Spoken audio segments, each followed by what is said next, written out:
So this question technically falls under combinations, though it also kind of falls under coordinate geometry as well, right? So it's a data sufficiency question. I don't want to oversolve it. But looking at the information we have, statement 2 is clearly insufficient, right? Because it doesn't tell us anything about how many points we have. Now, is this important information for statement 1? Statement 1 says we have 5 points.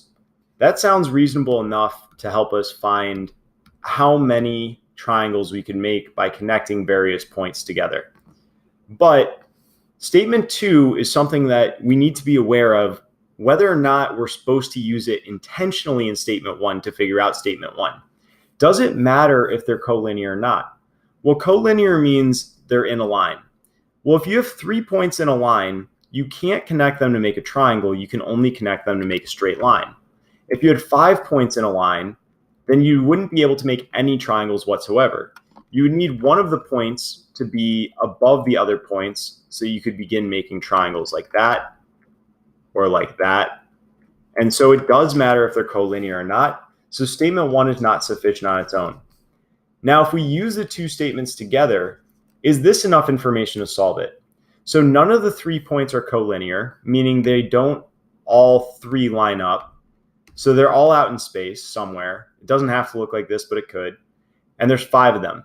Do you think Albert Einstein could solve this problem? I bet he could. There's probably only one solution. And in fact, there is. When you have a number of points like this, it is technically a combination formula and it is solvable.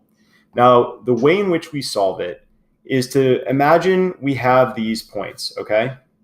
So let's imagine that we have points that are in a line, non-collinear. If I start with 2 points, I can make how many triangles from them? I could make 1 triangle, 2 triangle, 3 triangles. So connecting any 2 points together first, I can then make 3 triangles. But obviously, it depends which ones I connect first. And this will end up being 5 times 4 times 3 divided by 3 factorial for the number of spots, which is basically how many different groups of 3 unique points can I make using 5 points. And this will give us our solution, which if we do this math out, which we shouldn't because it's data sufficiency, we would get 10 unique triangles.